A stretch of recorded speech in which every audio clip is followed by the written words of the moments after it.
आज का वीडियो शुरू करने से पहले मैं चाहता हूं कि आप ये जान लें कि वर्तमान के नगर परिषद सभापति पिछले 8 साल से अपने पद पर बने हुए हैं।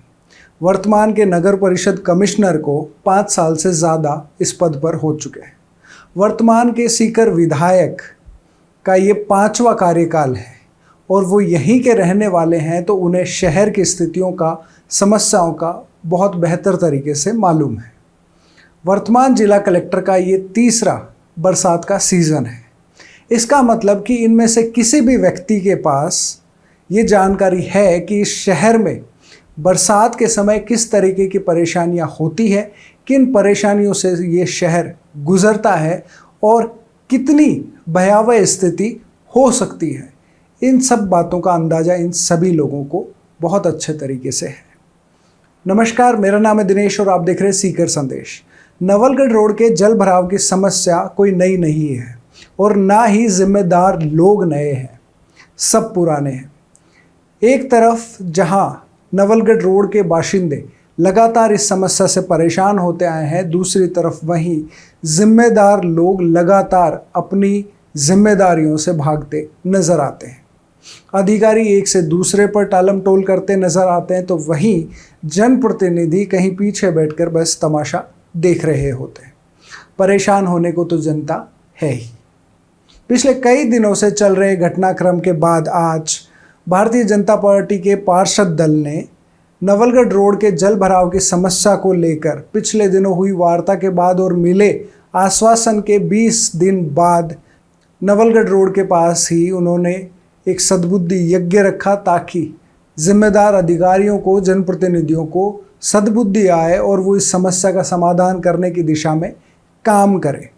आज हम यहाँ धरना आयोजित किया है और हम तुरंत इसके बाद सद्बुद्धि यज्ञ करेंगे। जिस प्रकार की भावनाएं भाई हरिराम जी मिल ने व्यक्त करी, उमेश जी ने करी, काजला जी ने करी, और इस क्षेत्र की जिस प्रकार की समस्याएं हैं, तो यहाँ के छात्र, यहाँ के व्यापारी, आम नागरिक इसको जो यहाँ पर रहने वाले भुगत रहे हैं, वो वास्तव में लाजमी है। और नगर परिषद की जो शहरी सरकार है वो नकारा है, निकम्मी है।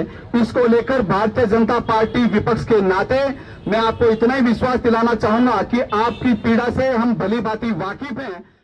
विपक्ष के नाते भारतीय जनता पार्टी के पार्षद दलों ने ये जो काम किया वो बेहतर किया, लेकिन बड़ी देर से किया।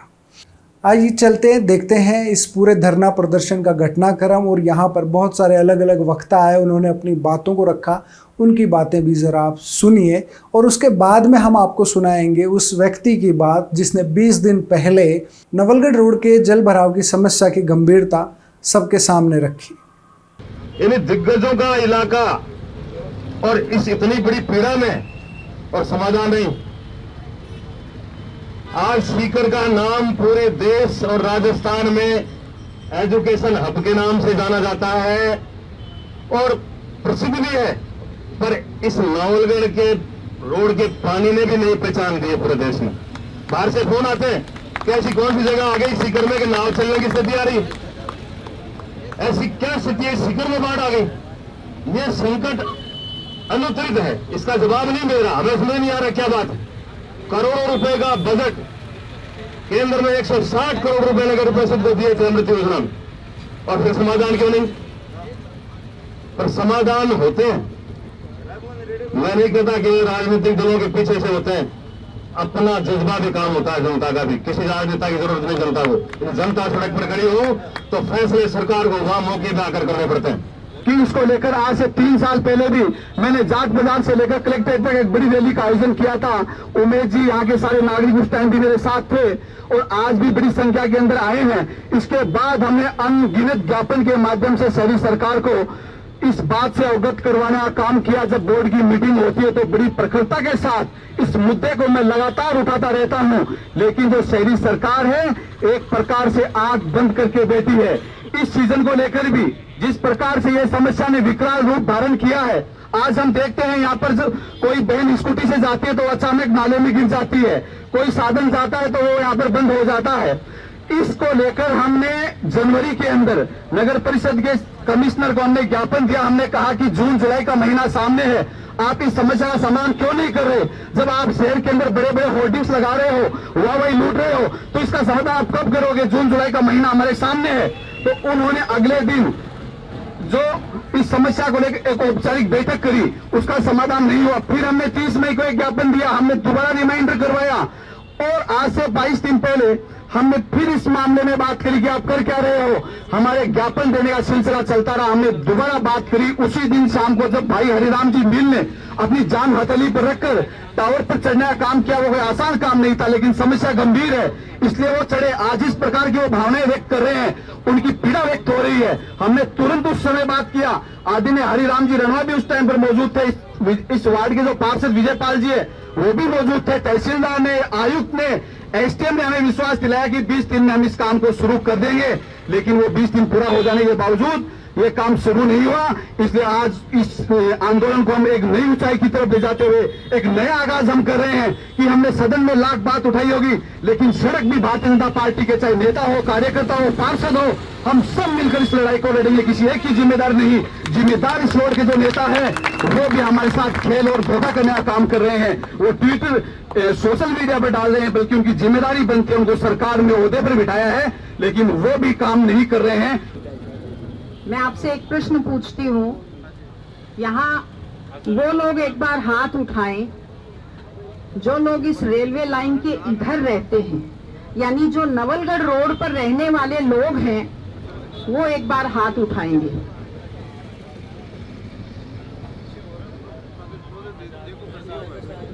आप देख सकते हैं समस्या का मूल कारण आपको समझ में आ रहा होगा।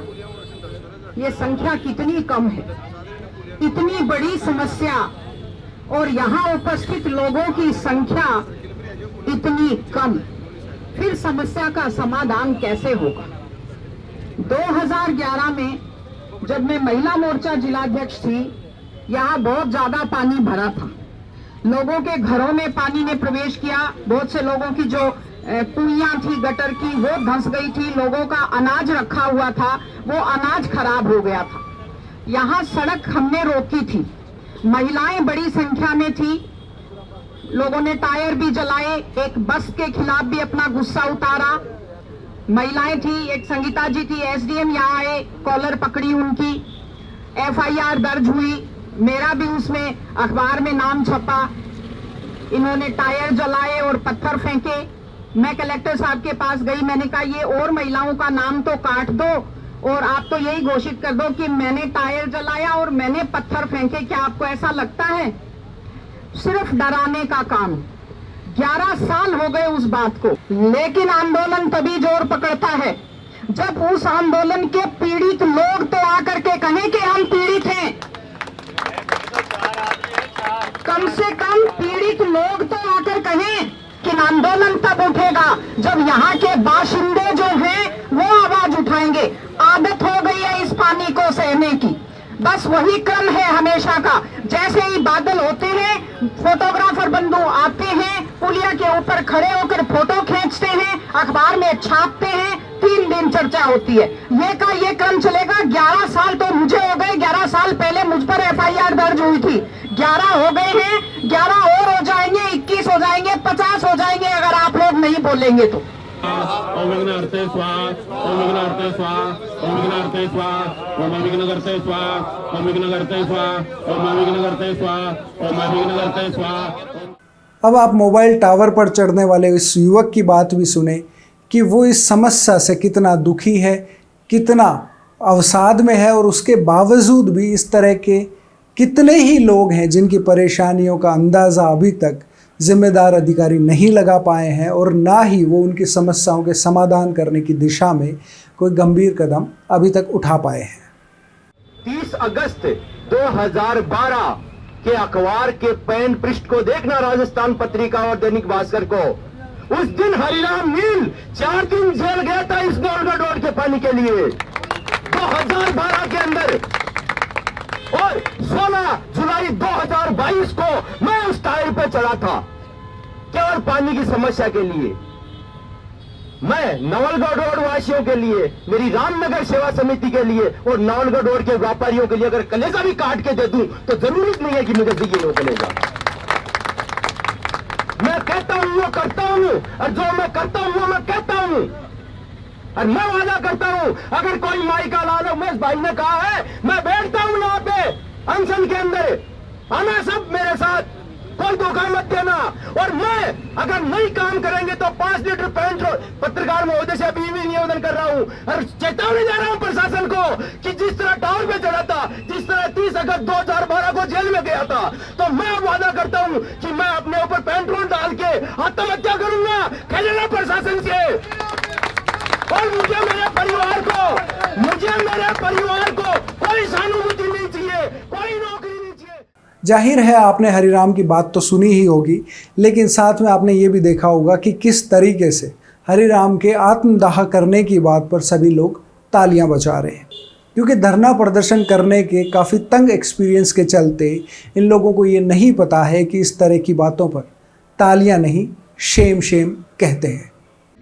प्रशासन को कि जिस तरह टावर पे चढ़ा था, जिस तरह 30 अगस्त 2012 को जेल में गया था, तो मैं वादा करता हूं कि मैं अपने ऊपर पेट्रोल डाल के आत्महत्या करूंगा, खेलना प्रशासन से। अब बात करते हैं एक बार फिर से इस समस्या के बारे में। समस्या काफ़ी लंबी है, काफ़ी बड़ी है, इसका समाधान इतना आसान नहीं है, लेकिन 2022 में हम ये भी कैसे माने कि इस तरह की समस्या का समाधान हो नहीं सकता। उम्मीद करते हैं आने वाले समय में इस तरह के धरना प्रदर्शन लोगों के जागरूक होने, उनका विरोध दर्ज कराने और सद्बुद्धि यज्ञ का परिणाम सामने आए और कैसे जैसे करके अधिकारी और जनप्रतिनिधि एक मंच पर आकर 100% नियत के साथ इस काम को सुधारने की कोशिश करने के बारे में सोचें, तो मुझे नहीं लगता कि 2022 के भारत में इस तरह की समस्याओं का समाधान नहीं हो सकता। अगर इंग्लैंड से 20 लाख का कालीन आ सकता है तो कहीं से तो इस समस्या का समाधान भी आ सकता है। ज़रूरी है साफ और स्वच्छ नियत की। सीकर संदेश के साथ बने रहने के लिए बहुत बहुत धन्यवाद।